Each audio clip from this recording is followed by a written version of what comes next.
kick off-nya dari KD Indonesia yang akan nanti kami bersungguh-sungguh untuk membantu pelaksanaan dari program itu sehingga APBN-APBN yang tadi sudah diberikan pemerintah secara keseluruhan itu bisa betul-betul bermanfaat dan kami mendukung secara konkret ya, memberikan solusi secara konkret nyata dalam pelaksanaan.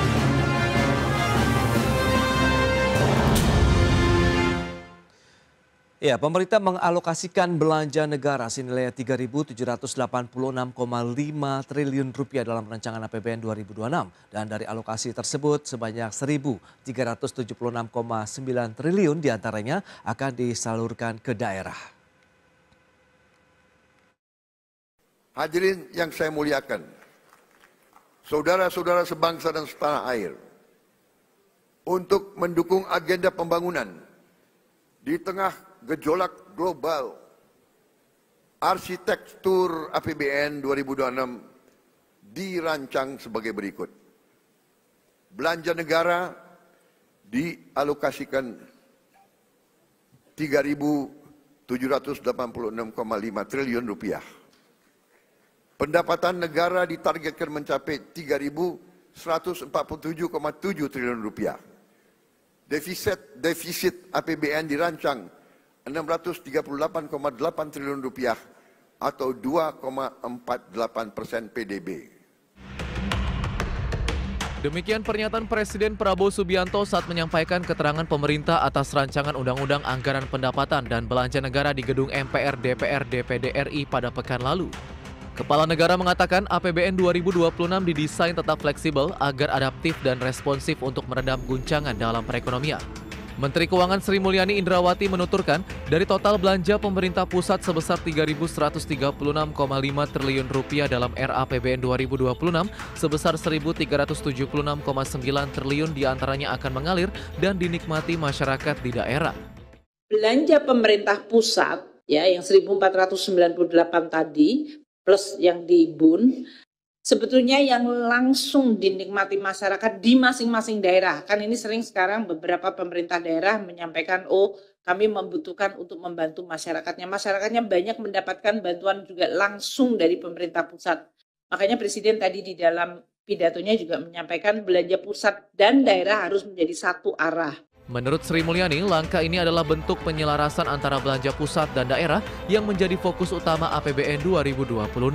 Jakarta, Tim Liputan IDX Channel. Ya, jadi Pak Pras, itu tadi yang disampaikan Pak Akbar itu benar. Jadi 3,1 triliun itu menjadi tanggung jawabnya pemerintah pusat, nanti eksekusinya juga tetap di daerah. Dan menjadi turun kemarin itu 600 triliun itu diberikan ke desa dan pemerintah kabupaten kota. Ini dengan asumsi bahwa banyak sekali 8 prioritas program utama yang memang harus dikendalikan secara utuh dari pusat. Oleh karena itu, untuk pengusaha khususnya di Kadin Indonesia, kita punya 4 kick off kegiatan yang memang mendukung program pemerintah. Yang pertama itu adalah kick off untuk bagaimana mensukseskan program MBG, makan bergizi gratis. Yang kedua adalah tentang pemeriksaan kesehatan untuk seluruh masyarakat Indonesia. Yang ketiga adalah transmigrasi migrasi tenaga kerja migran itu juga menjadi prioritas. Dan yang terakhir adalah bagaimana membangun perumahan yang layak huni untuk masyarakat. Jadi 4 sektor itu yang memang menjadi kick off-nya dari KD Indonesia yang akan nanti kami bersungguh-sungguh untuk membantu pelaksanaan dari program itu sehingga APBN yang tadi sudah diberikan pemerintah secara keseluruhan itu bisa betul-betul bermanfaat dan kami mendukung secara konkret ya, memberikan solusi secara konkret nyata dalam pelaksanaan. Dan hari Minggu lalu kita sudah banyak sekali dapur-dapur EBG yang kita sudah bantukan gitu Pak dan kita laksanakan. Oke, nah dari sisi pelaku usaha bagaimana dengan kebijakan efisiensi anggaran juga yang kemungkinan akan dilanjutkan begitu di tahun 2026, Bu Sarmila?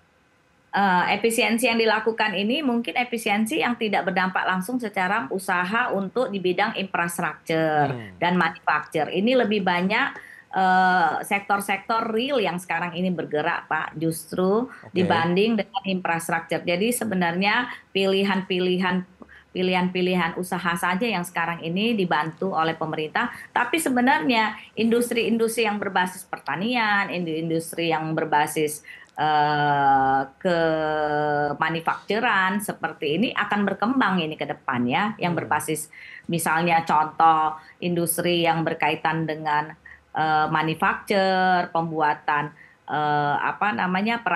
peralatan pertanian itu akan bergerak lebih cepat tahun ini. Dan yang kedua juga akan bergerak lagi adalah industri-industri yang berbasis dengan untuk menyukseskan 8 program prioritas itu tadi. Baik, baik. Nah, Pak Ahmad, lantas bagaimana dengan program-program ataupun kebijakan pemerintah begitu untuk menjadi stimulus perekonomian ataupun daya beli masyarakat sejauh ini begitu? Apakah ini potensinya juga masih akan terus berlanjut begitu dari sisi stimulus yang diberikan kepada masyarakat, dunia usaha begitu, sehingga ya mau tidak mau ini pasti akan juga memberikan dampak yang cukup signifikan juga nih, untuk bisa menggerakkan lagi ekonomi di tahun 2026 mendatang ini, Pak Ahmad. Ya, saya mungkin terkait dengan pertanyaan yang sebelumnya juga, dan juga pertanyaan ini. Jadi sebenarnya kalau saya melihat kan yang dilakukan itu tidak, istilah yang saya digunakan efisiensi, tapi menurut saya sebenarnya yang lebih tepatnya adalah realokasi anggaran, di mana pemerintah memotong sebagian anggaran di dalam APBN dan dialokasikan untuk anggaran yang lain yang menjadi prioritas pemerintah, begitu. Nah, tahun 2025 memang ini sempat menjadi masalah, menjadi isu. Kenapa? Karena proses ini dilakukan di tengah jalan, dan ketika proses realokasi itu dilakukan di tengah jalan ada catatannya. Satu, ketika anggaran itu diambil dari sebagian program-program yang tadinya sudah ada, maka otomatis program itu berhenti atau minimal sempat waktu itu kan diblok oleh Menteri Keuangan ya. Nah, tapi kemudian pada waktu yang sama anggarannya kan dialokasikan untuk hal-hal yang lain untuk program-program prioritas pemerintah. Sayangnya pada waktu itu sampai hari ini saya kira sebagian belum terlaksana, sehingga apa yang terjadi, uangnya nganggur gitu. Jadi uangnya nganggur, berhenti, sehingga tidak bisa segera memberikan efek bagi perekonomian. Nah, poin saya adalah pada tahun 2026 situasi ini mungkin agak berbeda. Kenapa? Karena tahun 2026 kalaupun realokasi anggaran itu masih tetap dilakukan, misalnya kan yang sering dikatakan kan realokasi anggaran berupa pemotongan anggaran besar dinas yang dianggap tidak perlu, pemotongan anggaran konsultan macam-macam yang dianggap tidak terlalu perlu, kan sudah dilakukan sejak jauh-jauh hari. Sejak sekarang kementerian, lembaga, pemerintah, daerah gitu sudah siap-siap, udah tahu tahun depan nggak boleh ini harus ada yang akan dikurangi, tapi udah siap kan dari awal gitu, sehingga mungkin efek yang terjadi pada tahun 2025, tahun 2020 mestinya sudah tidak akan terjadi efek dari realokasi anggaran itu, di mana di satu sisi yang sudah disiapkan, sudah direncanakan nggak bisa dilakukan karena diblok anggarannya, sementara pada waktu yang sama anggaran yang tadi dikasih anggaran baru nggak siap sehingga belum terlaksana, dan itu membuat kemanfaatan dari anggarannya menjadi tidak maksimal gitu. Oke, berarti memang perlu ada lagi sinkronisasi begitu, bagaimana upaya pemerintah jadi bisa memanfaatkan artinya gini, kalau saya boleh mengatakan tahun depan saya akan melihat program tadi, upaya untuk realokasi anggaran itu sedikit lebih optimistik dibandingkan sekarang. Maksudnya efeknya akan sedikit lebih bagus, karena apa? Karena udah disiapkan dari jauh-jauh hari.